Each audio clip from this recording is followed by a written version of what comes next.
Pues bueno, lo primero que quiero deciros antes de iniciar todo esto es que muchos de los datos que voy a dar están muy actualizados, ¿vale? Son términos o conceptos muy actualizados. Es decir, estamos hablando de artículos de 2021, 22, incluso alguna cosita de 2024 hay por ahí, ¿vale? Con lo cual, bueno, pues que tengáis claro que lo que se va a hablar es lo que tenemos más actualizado a día de hoy sobre el bruxismo, ¿de acuerdo? Entonces, a mí personalmente, siempre que hablo de bruxismo, me gusta comenzar con esta pregunta. ¿El bruxismo es bueno o es malo? Esta pregunta además es muy... Uy, perdón. Esta pregunta además es muy, como digo yo, es muy instagrameable, porque esto, si tú haces esta pregunta a todos los pacientes o a muchos profesionales, lo más normal es que estos profesionales o casi todos te vayan a decir que el bruxismo es malo. Y creo que tenemos que partir de esa base para empezar a romper un poco este concepto del bruxismo. El bruxismo ni es bueno ni es malo. Depende de un montón de factores. Por ejemplo, fijaros en un detalle interesante que tenemos que tener en relación con el bruxismo. Hay un bruxismo que se le llama bruxismo protector. Fijaros qué curioso, un bruxismo que puede llegar a ser protector. No es que no sea malo, sino que además es bueno. Este bruxismo protector tiene un origen bastante curioso. Por ejemplo, el rol protector del bruxismo lo podemos encontrar en personas que tienen reflujo esofágico. Gente que tiene reflujo esofágico, resulta que durante la noche, cuando se produce el reflujo esofágico, esa acidez que sube por la parte esofágica va a generar una alteración en el pH, y esa alteración en el pH, una de las cosas que va a producir es una respuesta del sistema vagal. Se empieza a producir salivación para intentar bajar ese pH. Como tenemos las glándulas salivares llenas de esa saliva, pero no tenemos ninguna función en la región masticatoria, puesto que no estamos comiendo, una función que genere la salivación, se produce la saliva, pero no sale a la cavidad oral esa saliva. Entonces, cuando bruxamos por la noche, cuando tenemos ese reflujo esofágico, lo que estamos produciendo es una salida de saliva a la cavidad oral que es deglutida, y esa deglución de la saliva va a producir una bajada del pH. Entonces, en este caso, el bruxismo no es que sea patológico, todo lo contrario, es que además es protector, está protegiéndote de ese pH. También esto pasa en las apneas del sueño. Mientras el paciente está en apnea del sueño, se produce una apnea con un cierre de la glotis, donde se produce un bloqueo de la vía aérea, empieza a subir la concentración de CO2. Esa concentración de CO2 eleva la acidez del medio. Y cuando esto ocurre, hay un área en la región cerebral, se llama área de Böttinger, que tiene que ver mucho con la relación respiratoria. Llega un momento que esa área se irrita muchísimo por ese aumento de la acidez por el CO2 y produce una respuesta, porque ese área de Böttinger tiene una relación con el trigémino, produce una respuesta masticatoria que es simplemente mover la mandíbula haciendo un bruxismo para liberar la glotis y permitir que en ese ronquido se libere la glotis y pueda salir. Con lo cual, de nuevo tenemos un bruxismo que es protector. Así que creo que con estos dos datos podemos empezar a cambiar ese concepto sobre si el bruxismo es malo. También tenemos, por ejemplo, un pequeño otro rol que sería un rol neutro. O sea, tenemos un rol protector, tenemos un rol neutro. ¿En qué consiste el rol neutro? Pues bueno, un rol neutro o un rol inocuo, que también se llama así, es pues simplemente el paciente rechina los dientes, no hay ningún problema relacionado con reflujo, no hay ningún problema relacionado con apneas del sueño, no hay ningún problema relacionado con estrés, ya está. El paciente simplemente rechina los dientes y esto no tiene por qué producir ningún problema articular, no tiene por qué producir ningún problema dental. Y es el bruxismo en el que nos movemos la inmensa mayoría.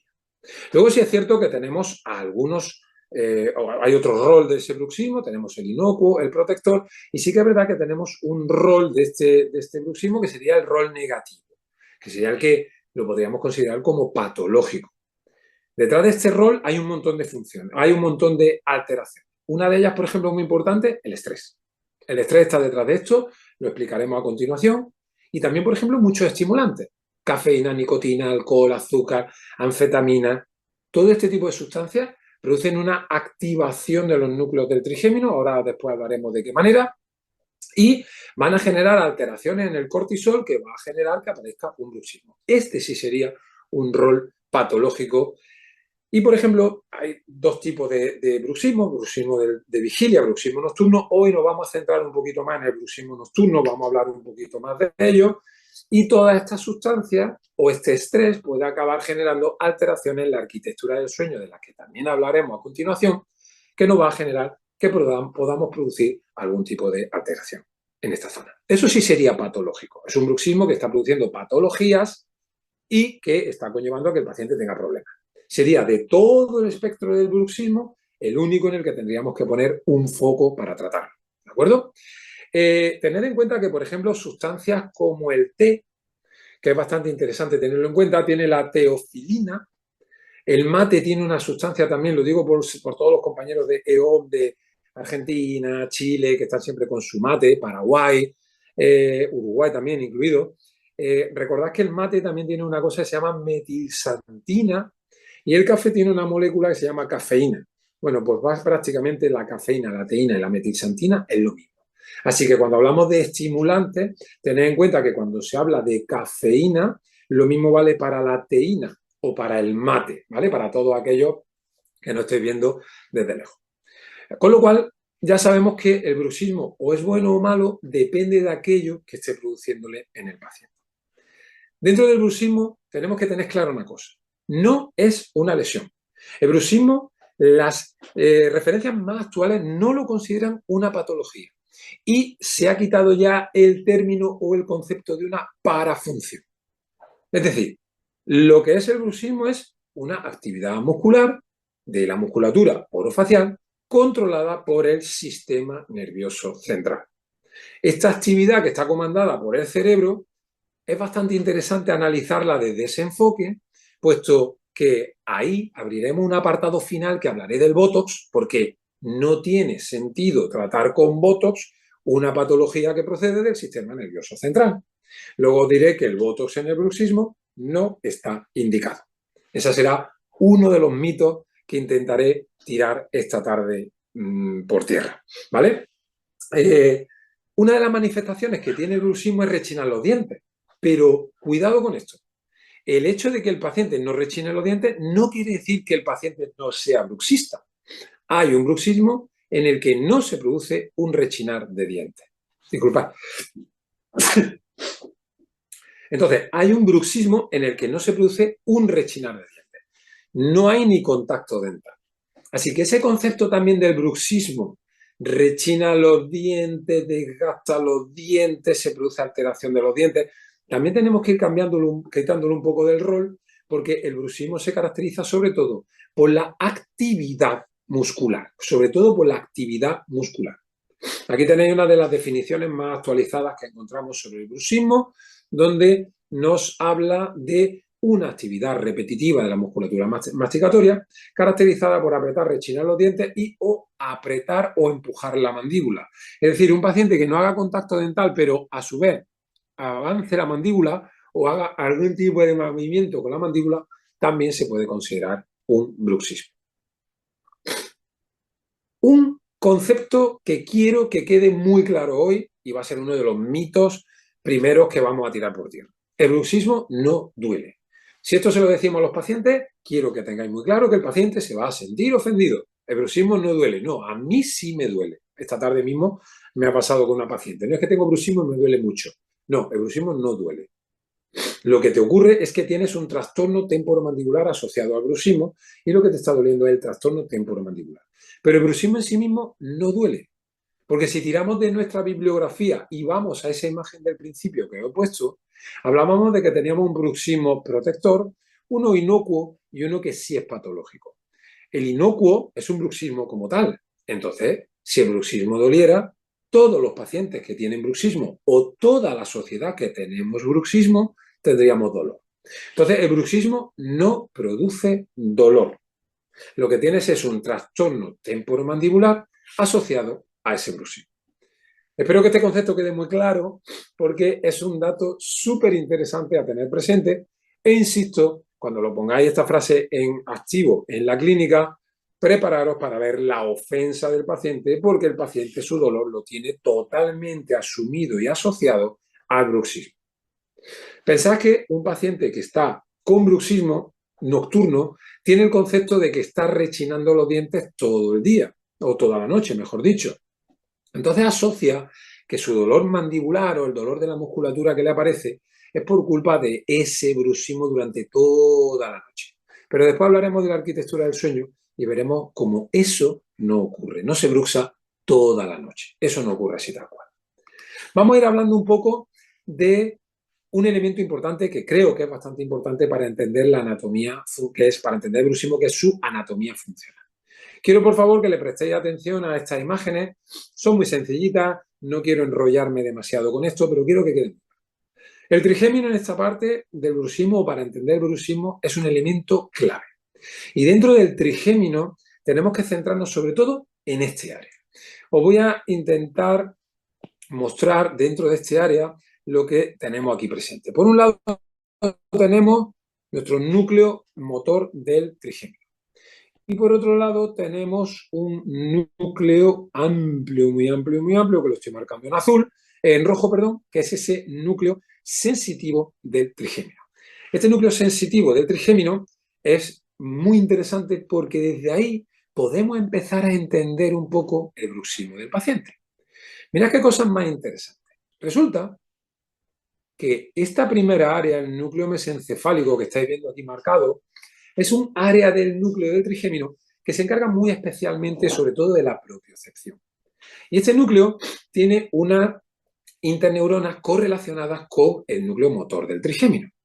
Es decir, cuando nuestra propiocepción de todo el sistema estomatognático, mandíbula, lengua, todo el sistema orofacial, tensión de la musculatura ilioidea, cuando todo ese sistema tiene una tensión adecuada, una propiocepción adecuada, se produce esas neuronas, esa interneurona que hay entre el núcleo sensitivo y el núcleo motor, esa interneurona lo que hace es que inhibe el núcleo motor del trigémino.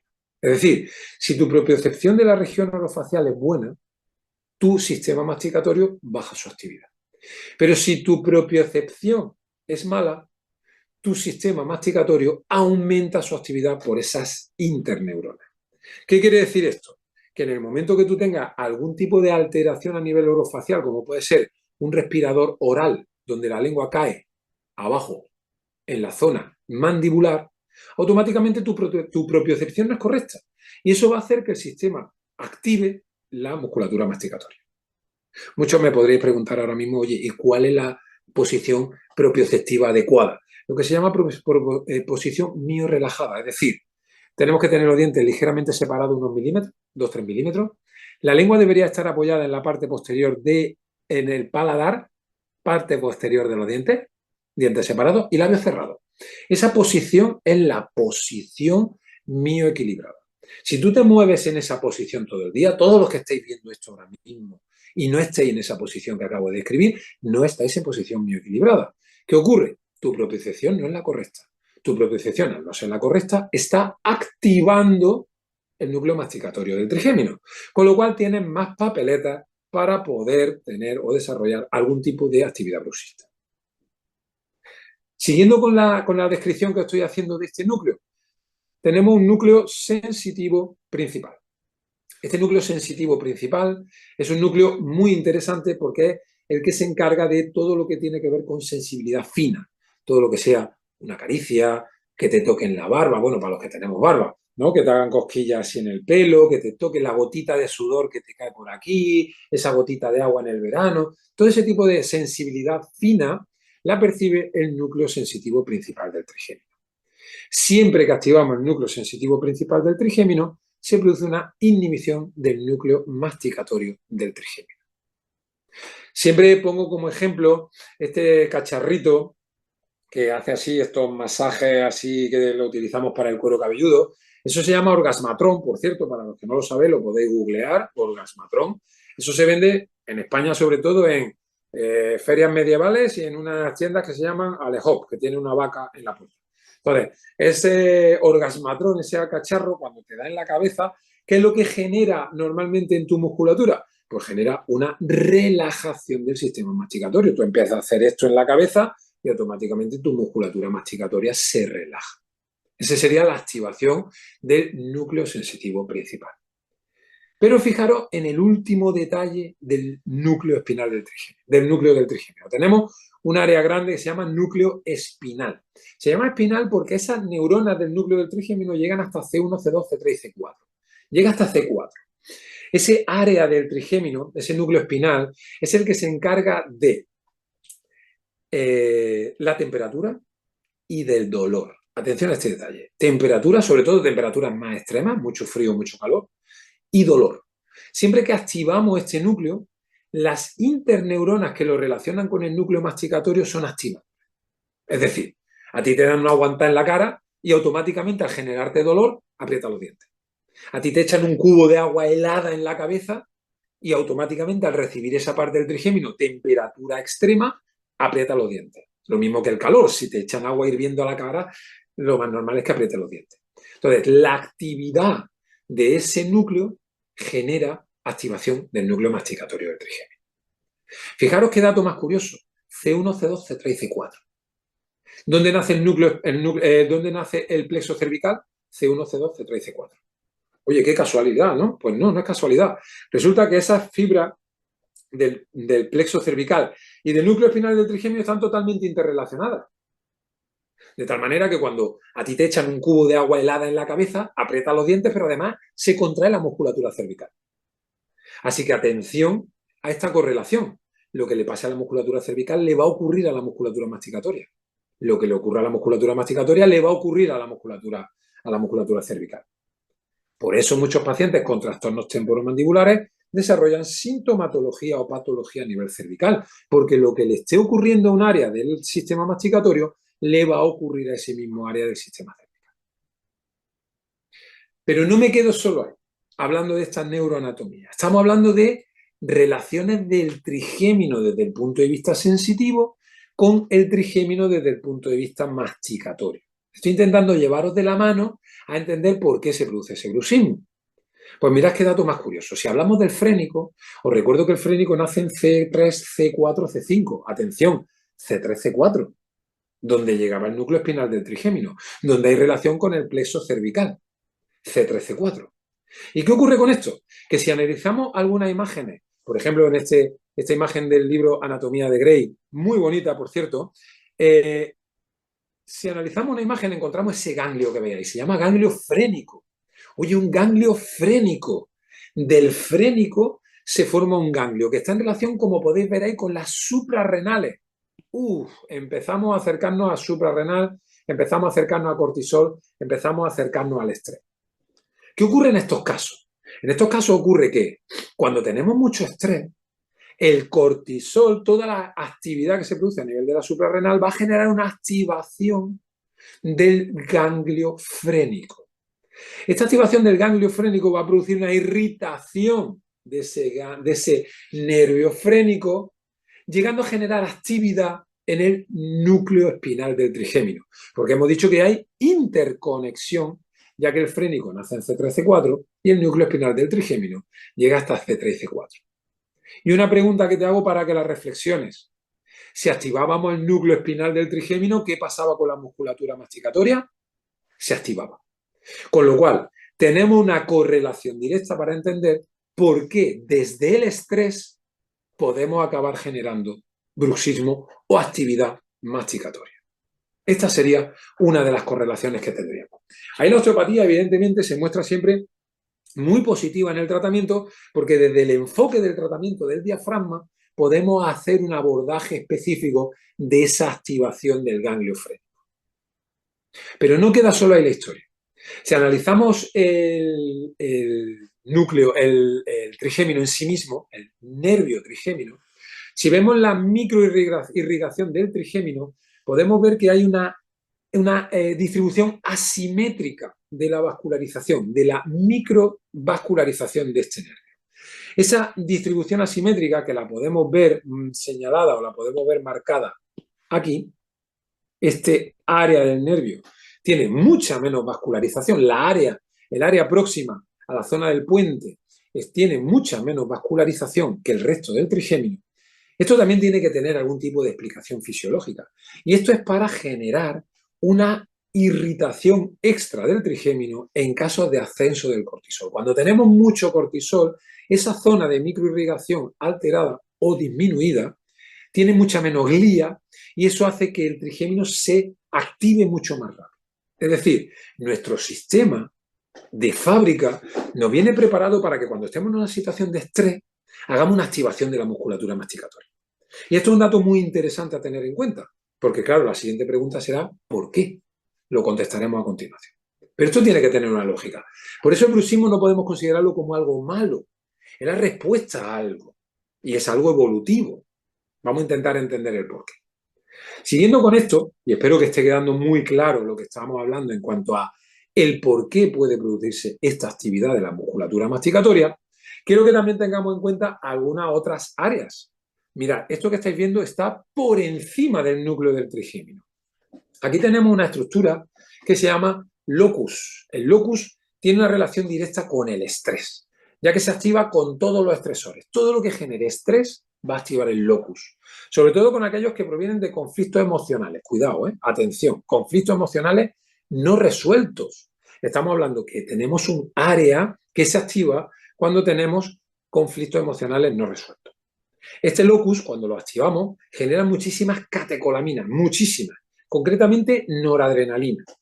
El locus tiene además una relación directa sobre el núcleo del trigémino. Fíjate, el locus, que hemos dicho que cuando tenemos algún tipo de conflictos emocionales no resueltos, tiene una relación directa con el núcleo del trigémino. Con lo cual, ante situaciones no resueltas desde un punto de vista emocional, podemos tener una respuesta sobre nuestro núcleo masticatorio, el trigémino. Creo que esto también nos ayuda a poder entender, entre otras cosas, por qué se puede producir una activación de este núcleo masticatorio.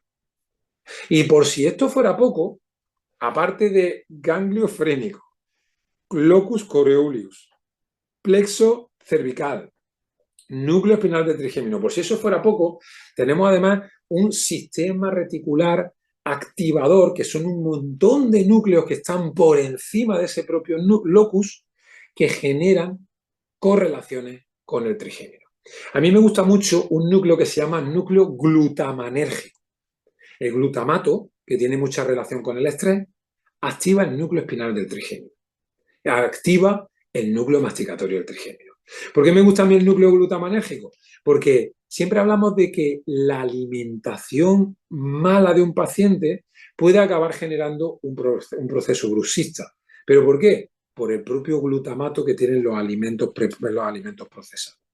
Es decir, tenemos un montón de núcleos que desde un punto de vista del estrés, conflictos no resueltos, desde cualquier alimentación mala que tenga el paciente, puede estar activando el núcleo del trigémino. Pero sigo insistiendo, esto es fisiológico, esto tiene que tener una respuesta. Avanzo un poquito más. Vamos a hablar un poquito del sistema límbico, que es un conjunto de estructuras cerebrales involucradas en la relación de las emociones, la memoria, el comportamiento, la motivación, el olfato. Todo esto desempeña un papel importante en la activación de ciertas emociones y esto a su vez va a generar funciones endocrinas que pueden generar alteraciones a nivel del locus que puede acabar generando un problema o una activación del núcleo masticatorio del trigémino. Siempre pongo los mismos ejemplos. Cuando vas por la calle y hueles a una comida por la ventana porque es la hora de comer, desde la zona del sistema límbico, te recuerda aquella comida que hacía tu abuela, que la casa olía tan bien, y te empieza a generar unas respuestas positivas muy beneficiosas. Pero sin embargo, si estás acostado en la cama y de pronto empiezas a oler a quemado, te asustas, te activas. ¿Por qué? Porque ese olor al nivel del sistema límbico te está activando diciendo cuidado, puede haber fuego, corremos peligro, activemos el sistema de estrés y de respuesta. Y eso cuando ocurre, activa el sistema masticatorio. Todo esto es una respuesta frente a las emociones, el estrés, alimentación que tiene nuestro paciente. Así que vuelvo a hacer la pregunta. ¿El bruxismo es malo? Yo tengo mis dudas. Es un proceso fisiológico.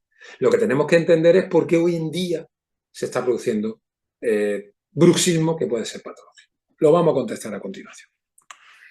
Mirad qué cosa más bonita lo siguiente. Vamos a ver si entendemos de dónde puede venir esto. Hace muchos años, que por eso los odontólogos siempre se han apoderado mucho del concepto del bruxismo, se consideraba que el bruxismo pues, tenía sobre todo un problema relacionado con, era un problema básicamente de apretamiento dental. Ya está. Esto es un problema de apretamiento dental y los odontólogos decían, es que hay un problema relacionado con la oclusión. Y como tiene un problema relacionado con la oclusión, pues tiene un problema de bruxismo. Y entonces se dedican, iba a decir se dedicaban, actualmente se siguen dedicando a mandar continuamente férulas. Pero sin embargo tenemos muchos pacientes que las férulas que les ponen para bruxismo les van bien, pero hay otros pacientes que las férulas que le ponen para bruxismo no les van bien. Incluso aumentan su sintomatología. Esto tiene que tener una explicación. Pues bueno, es que resulta que lo más actualizado que tenemos ahora mismo es que nos dicen que no, que la oclusión puede ser una parte de bruxismo, puede tener un componente dentro del bruxismo, pero no es un componente determinante.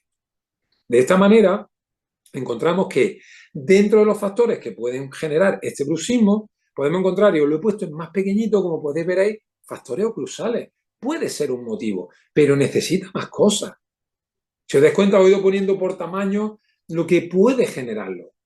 Hay una parte de predisposición genética, es decir, pacientes que tienen padres bruxistas, es muy probable que generen ellos un bruxismo. Pero no vale solo con tener esa predisposición genética. También tenemos trastornos viscerales. Todo lo que es alteraciones de la dieta, lo he hablado antes con el glutamato monosódico, todo esto también puede acabar generando alteraciones bruxistas. También hay ciertos medicamentos que producen bruxismo. Curiosamente, hay alguna medicación que se produce, que son relajantes musculares que se utilizan en ocasiones para el bruxismo y generan bruxismo. Es una cosa un tanto contradictoria. Muchos de los medicamentos que se utilizan para el tratamiento de patologías epilépticas pueden producir bruxismo. Entonces también tenemos ciertos medicamentos o sustancias químicas que lo pueden producir. Pero si os dais cuenta, en esta imagen, el globo más grande que hay es el del estrés emocional. El estrés emocional o el estrés es uno de los grandes desencadenantes de bruxismo. ¿Qué es lo que tenemos claro a día de hoy? Esto que he puesto en rojo, lo que es seguro, no existe un solo factor responsable de bruxismo. Así que, por favor, otro mito que tenemos que romper hoy es que los factores oclusales son los responsables de bruxismo. Tú puedes tener la peor mordida del mundo y no tienes por qué tener un bruxismo. Así que ese es otro mito que tenemos que romper ya. No quiero decir con esto que no pongamos férulas a partir de ahora, que le digamos a los odontólogos, oye, por favor, no pongas férulas. No, puede ser un factor. Pero es absurdo intentar abordar la patología del bruxismo abordándola solo desde una férula puesta en la boca. Mirad qué estudio más interesante, que correlaciona el factor del estrés con la activación del bruxismo. Aquí estamos hablando de unos estudios que se monitorizaba la actividad bruxista de muchos pacientes. Y vemos cómo se van produciendo subidas y bajadas de esa actividad bruxista en relación con el momento en el que se encontraba. Por ejemplo, en este cuadrante veis ahí arriba que pone una entrevista de trabajo, aumentó el bruxismo del paciente. Terminó la entrevista, se bajó la actividad bruxista. El paciente tuvo una pelea con el padre, aumentó el proceso bruxista. Aquella pelea ya terminó y se llegó todo a la paz, bajó el bruxismo. Perdió el empleo, subió el bruxismo. El tío tuvo sus santas narices de perder el empleo e irse de vacaciones a Hawái. Hola el tío, así quiero yo perder el empleo también. Y se fue a Hawái de vacaciones. ¿Y qué ocurrió con su bruxismo? Cayó radicalmente. Y así tenemos un montón de estudios. Estos estudios están hechos con una gráfica de estos pacientes donde se va viendo que en los momentos de máximo estrés se produce un aumento de bruxismo. Así que el estrés está muy relacionado, tremendamente relacionado con el bruxismo. Luego, como os comentaba, tenemos muchas sustancias que pueden acabar produciendo pues, este bruxismo también sin necesidad de que sea el estrés. Os he puesto algunos de los ejemplos clásicos que están en los estudios, concretamente ese estudio que os he referenciado hoy en pantalla, sobre todo alcohol, heroína, metanfetamina y también la nicotina. Eso es interesante para todos los fumadores. Tener presente que la nicotina produce bruxismo. Tenemos un montón más. En ese estudio hay un montón de sustancias adictivas, tóxicos, medicamentos. Está muy bien descrito. Si queréis, con ese estudio lo tenéis para poder hacerle una captura de pantalla. Vais a poder ver un montón de sustancias que producen bruxismo. Y muchas las consumen nuestros pacientes a diario sin saberlo. O sea que es muy interesante que tengáis ahí una pequeña referencia, sobre todo de medicaciones, ¿vale? Medicaciones. ¿De acuerdo? Entonces, el bruxismo es como hemos quedado que es algo fisiológico, que el estrés tiene que ver con el bruxismo. Después entenderemos o intentaremos llegar al centro de por qué eso es así. Pero vamos a hablar de tipos de bruxismo. Es imposible que en el rato que nos vamos a reunir hoy dé tiempo a hablar de todos los espectros bruxistas y de todo el bruxismo posible. Entonces, yo me he centrado o voy a hablar más sobre el bruxismo nocturno, ¿vale? Tenemos dos grandes tipos de bruxismo diurno y bruxismo nocturno. Quería hablaros de estos dos tipos, aunque vamos a centrarnos en el nocturno, pero para que también rompamos otro mito, ¿vale? Hoy vamos de romper mitos del bruxismo. Muchos pacientes y muchos odontólogos consideran el bruxismo diurno como un empeoramiento del bruxismo nocturno y no tiene nada que ver. Son dos entidades totalmente distintas. Los pacientes muchas veces cuando llegan a la consulta me dicen, oye, tengo bruxismo nocturno, pero es que últimamente ya tengo hasta diurno, esto está empeorando. No, disculpa, son dos cosas totalmente distintas. Los dos están relacionados con el estrés, pero los formatos de trabajo de cada uno de ellos son totalmente distintos. Nos vamos a centrar en el más complejo, que es el nocturno, para entenderlo un poco más en profundidad. Pero que quede claro, otro mito más que rompemos hoy, que el bruxismo diurno y el bruxismo nocturno no son un empeoramiento de lo mismo. Son dos entidades totalmente distintas que se abordan de forma totalmente distinta.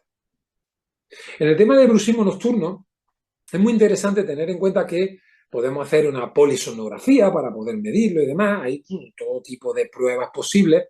Vamos a intentar enfocarlo desde un punto de vista más fisiológico para poder entenderlo mejor. En el bruxismo nocturno, lo que ocurre es lo siguiente. Se produce una alteración de lo que se llama arquitectura del sueño. Nuestro paciente tiene la arquitectura del sueño totalmente alterada. Pero cuando digo alterada, está rota, pero totalmente. Si os fijáis en estas imágenes que tenéis aquí, lo que os he puesto son los tipos de ondas que tenemos durante cada fase del sueño.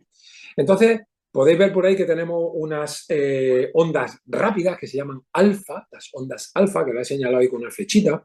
Son ondas que son bastante rápidas, del torno a unas 10 ondas por segundo, y son las ondas que tenemos o las que nuestro cerebro tiene durante los sueños más superficiales, sueño más ligero. Quedaros con ese dato. Alfa, sueño más ligero. Alfa, sueño más ligero.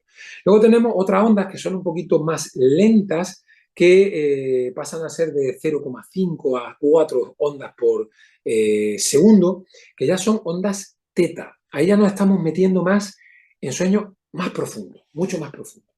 Y ya cuando nos vamos a ondas delta, donde ya todo es mucho más lento y demás, ahí ya estamos hablando de fase REM, que es la fase que casi todos conoceréis como Rapid Eye Movement, ¿no? La fase REM. Entonces, estas ondas van cambiando, van entrando, saliendo durante todo el sueño, durante toda la noche, y van generando nuestras queridas fases REM y nuestra fase no REM. Entonces, quiero que tengáis claro un par de conceptos muy interesantes. Durante el sueño, nuestro sueño se divide en dos tipos de fases. La fase no REM o No Rapid Eye Movement y la fase REM, Rapid Eye Movement. Y luego, a su vez, el sueño REM, que lo tenéis aquí en la parte final, se subdivide también en distintas fases. Voy a hablar un poquito de todo esto para que entendamos un poco de qué va esto de la arquitectura del sueño. En la fase no REM, la primera de todas, esta que veis ahí de adormecimiento, somnolencia, es una de las etapas en las que pasamos de la vigilia al sueño. Ahí nuestras ondas empiezan a pasar de ser ondas alfa, empiezan a pasar a ser ondas teta, ¿vale?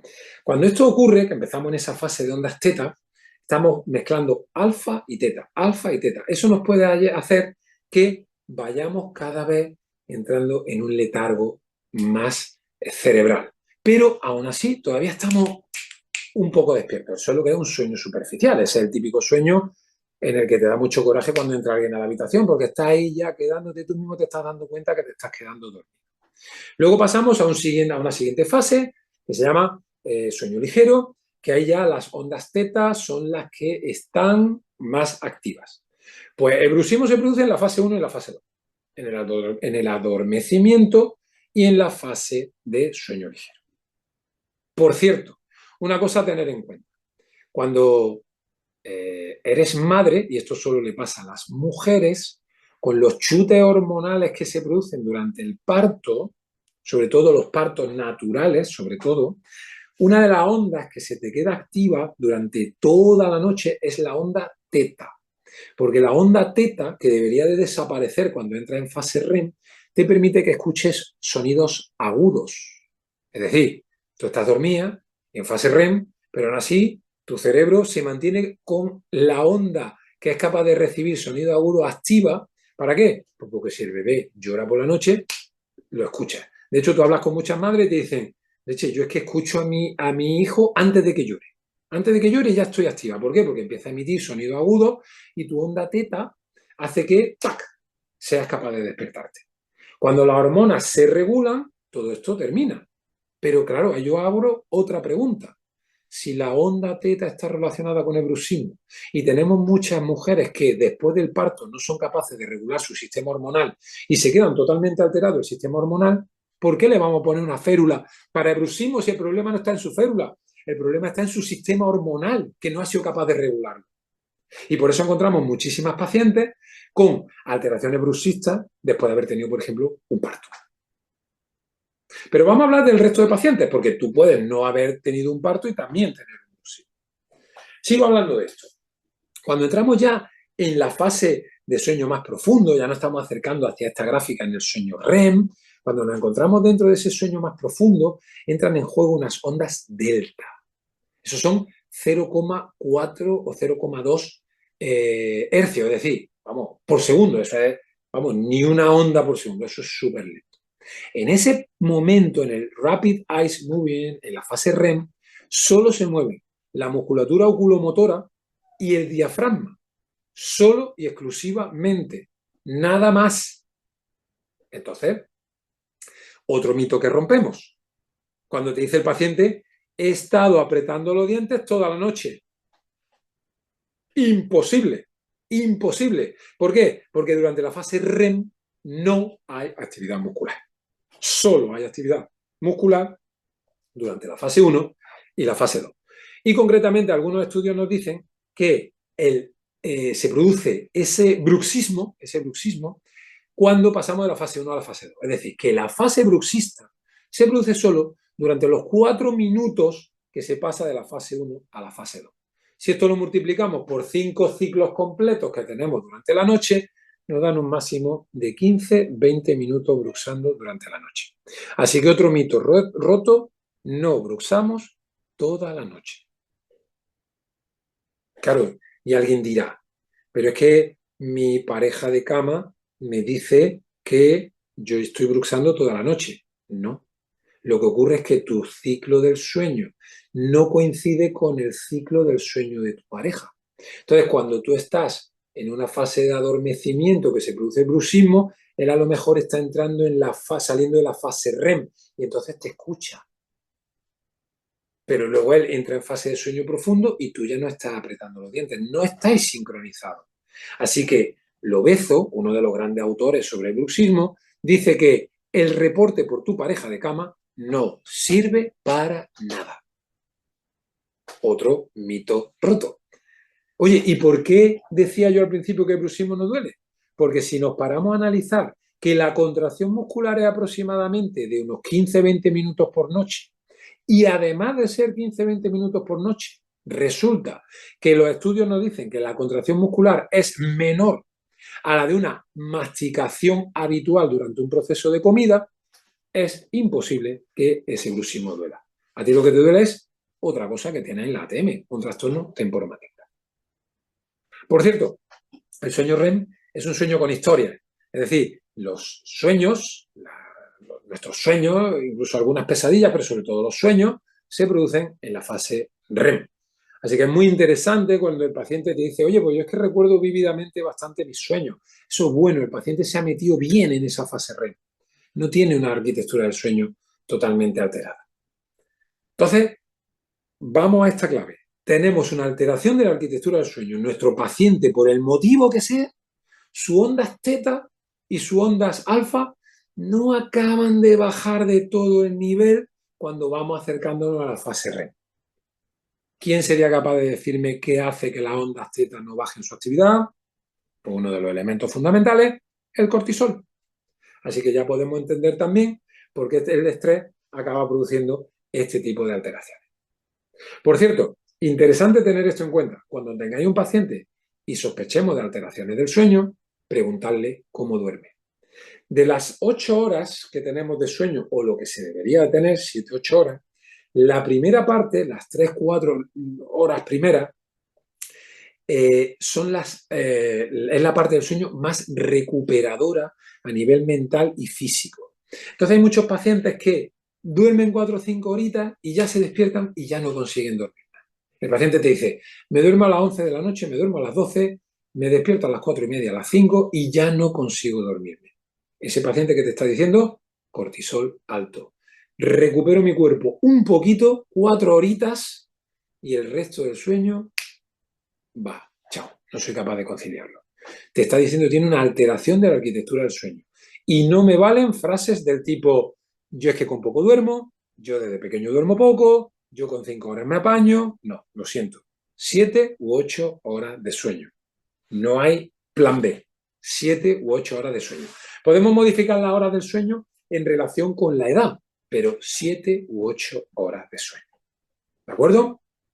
Bien. Entonces, sabemos que el bruxismo se produce, el nocturno, por una alteración de la arquitectura del sueño.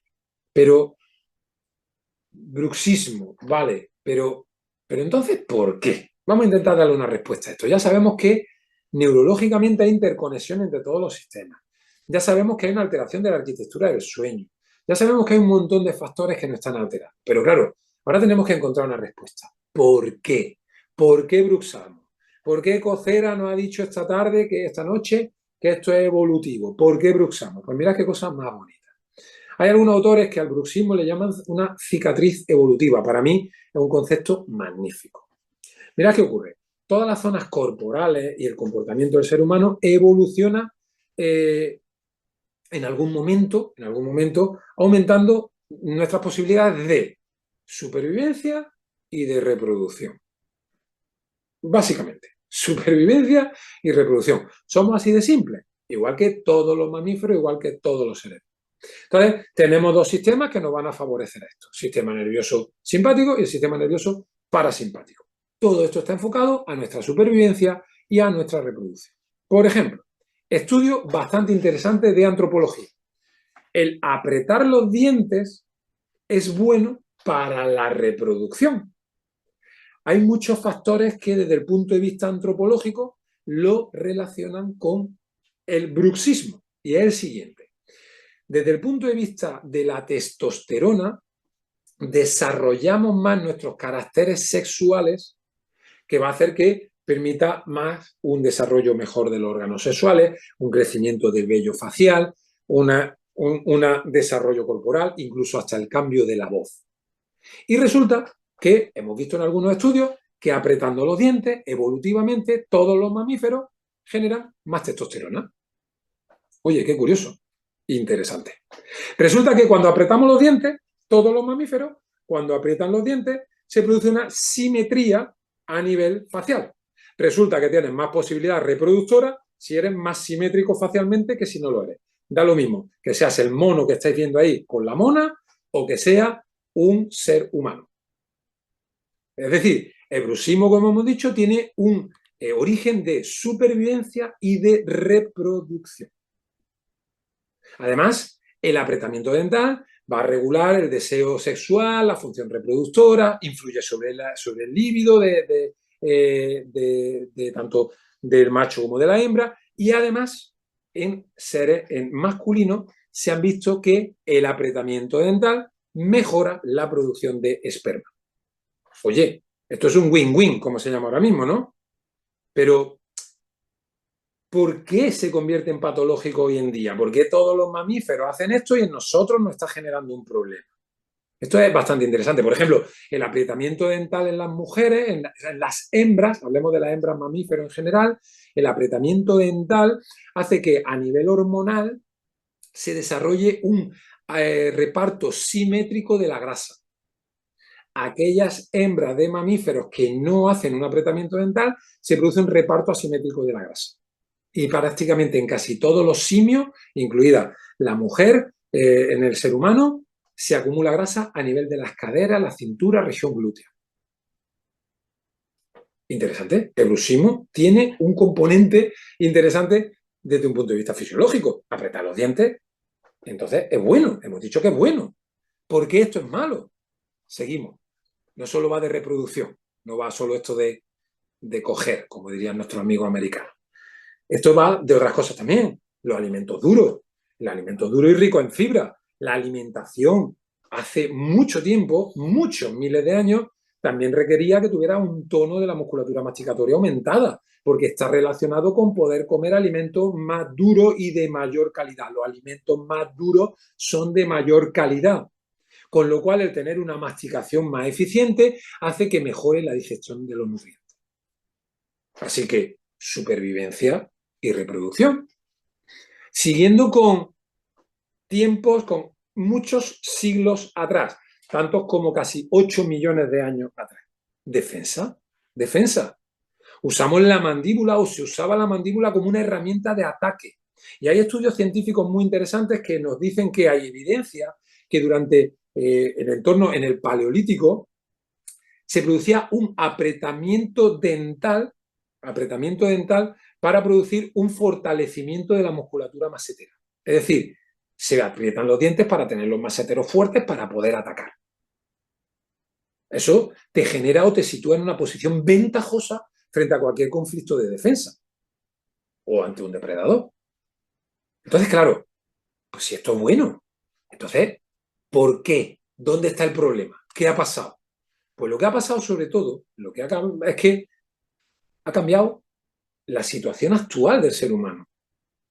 O sea, ya los riesgos y los desafíos no son como eran antes. Ya no viene un león a atacarte. Ya no te tienes que pelear desde el punto de vista del macho. Ya no te tienes que pelear con otros machos para poder reproducirte. Esto ya ha cambiado. La película ha cambiado. ¿Y qué es lo que ocurre? Que nuestro sistema bruxista estaba desarrollado o está desarrollado para inputs de estrés cortos, breves, que arrancan muy súbitamente y terminan muy súbitamente. Cualquiera que haya visto un documental de leones lo entiende perfectamente. Llega el león por ahí por la mitad de la sabana, ve otro león, se pelean los dos y cuando termina la pelea, los dos vuelven a su parasimpaticotonía normal. ¿Qué es lo que ocurre? Que actualmente ha cambiado todo el patrón de estrés actual. Por ejemplo, no estamos programados genéticamente para tener estresores de larguísima evolución. Y hoy nuestro mayor estresor es este. El teléfono que empieza a llamar desde las 7 de la mañana, el mensajito, oye que vamos con retraso, estoy esperando el informe, no sé qué rollo de la factura, y ahora encima un mail de Hacienda que acaba el año y te quieren felicitar la Navidad desde Hacienda. Pues todo eso no estamos preparados para esto. Entonces, ¿qué ocurre? Que esto lo que hace es que cronifica la respuesta generando patología. Ese proceso bruxista, que era una cosa momentánea, ya se ha convertido en algo de larga evolución. ¿Y eso qué ocurre? Que hace que ya no tengamos la misma respuesta con el bruxismo. Así que de esa manera nosotros lo que estamos encontrando en esta estructura bruxista, lo que nosotros estamos encontrando es un alargamiento de la sintomatología, con lo cual una producción de la patología. Eso desde el punto de vista del estrés. Pero cuidado que no queda aquí. Si nos vamos al tema de la alimentación, también hay un cambio total y radical. Hay un llamamiento a la alarma desde la Asociación Europea de Ortodoncistas donde dicen que ya prácticamente casi todos los niños por debajo de 10 años tienen apiñamientos dentales. ¿Por qué? ¿Cuál es la respuesta a esto? Los niños no mastican nada duro. Hay un cambio de patrón. Antes hablábamos que para la supervivencia necesitábamos masticación, buena musculatura para masticar cosas duras. Los niños ya no mastican nada duro. ¿Qué ocurre? Que tenemos que tener en cuenta que tenemos una actividad masticatoria que no somos capaces de desarrollar. Y si a esto le añadimos todo lo relacionado con estimulantes, medicación, drogas, ya sean drogas desde el punto de vista médico, drogas de recreo, me da exactamente lo que sea, todo eso está lleno de estimulantes. Y eso está generando un montón de afectaciones que debemos de tener en cuenta. Mirad qué cosa más interesante o qué dato más interesante que tenemos que tener en cuenta. El glutamato está relacionado con el estrés. El glutamato, a nivel óseo, entra dentro del osteoblasto e inhibe una sustancia que produce el hueso que se llama la gamma-carboxilasa, ¿vale? Eso es lo que hace que se adhieran el calcio, que se adhiera sobre todo el calcio al hueso.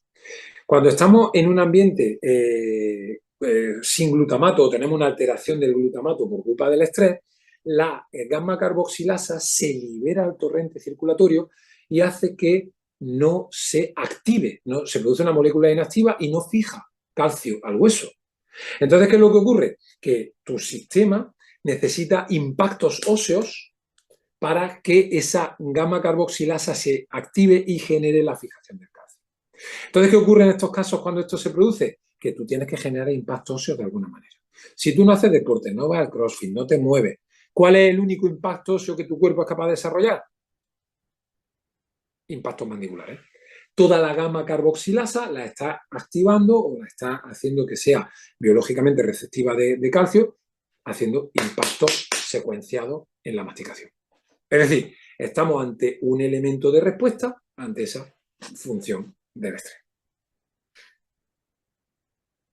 Así que fijaros que no podemos enfocar el tratamiento del bruxismo de nuestro paciente desde un punto de vista meramente y exclusivamente desde el punto de vista del aparato o la férula puesta en la zona dental por el tema oclusal. Por supuesto que no.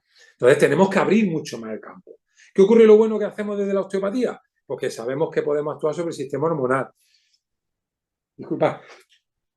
Uy, se quedó el estornudo ahí a media.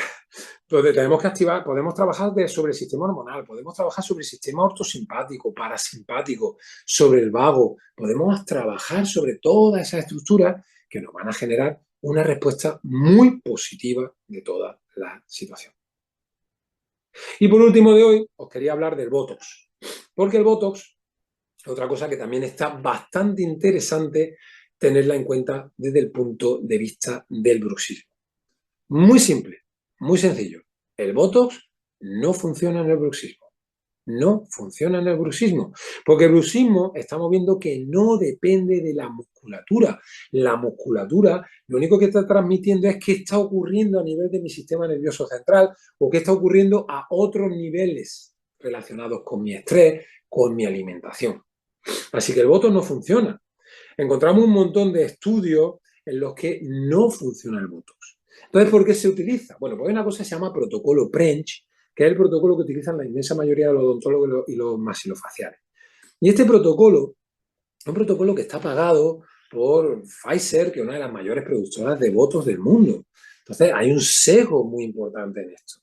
Pero el Botox no funciona. Tenemos estudios súper interesantes en relación con el Botox en los que nos habla lo siguiente. Cuando pinchamos Botox en un músculo, automáticamente se produce un infiltrado de grasa dentro del músculo.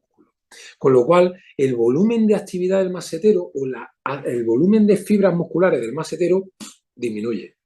Con lo cual, si tú sigues teniendo actividad bruxista, toda esa actividad ahora hay que repartirla entre menos fibras musculares.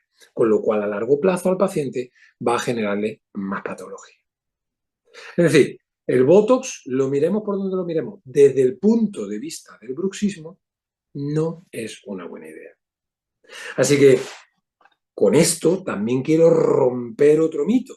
El Botox no es una solución al bruxismo, no es una solución. enfoquemos nuestro tratamiento del bruxismo desde un punto de vista mucho más amplio. Enfoquemos nuestro concepto o el tratamiento de nuestro bruxismo desde un punto de vista... Uy, no sé si se me ha ido la imagen. Disculpadme. Creo que sigo aquí. Esto se ha puesto muy raro. Tenemos que enfocar nuestro bruxismo, tendríamos que enfocarlo desde un punto de vista totalmente osteopático, o bueno, desde un punto de vista más global. Tendríamos que hacer un enfoque de nuestro tratamiento desde un punto de vista, pues, por ejemplo, tendríamos que tratar sistema hormonal, sistema ortosimpático, sistema parasimpático. Oye, grupos multidisciplinares, entran los odontólogos en la jugada, obviamente. Tenemos que tener en cuenta que los problemas oclusales pueden ser una de esas alteraciones que pueden producirlo. Podemos contar con odontólogos, pero el enfoque tiene que ser mucho más amplio. Así que espero que con esta charla que hayamos tenido hoy, que ha durado al final, no estoy del todo seguro, pero creo que un poquito más de media hora, hayamos podido por lo menos quitar algunos mitos que teníamos por ahí en relación con el Botox y haber arrojado un poquito de ideas al respecto. Antes de terminar, me gustaría recordaros que para aquellos que queráis hablar conmigo de lo que queráis en relación con esto o cualquier cosa relacionada con la ATM, que es uno de los campos que más me apasionan, me podéis encontrar tranquilamente en Instagram en fcocera.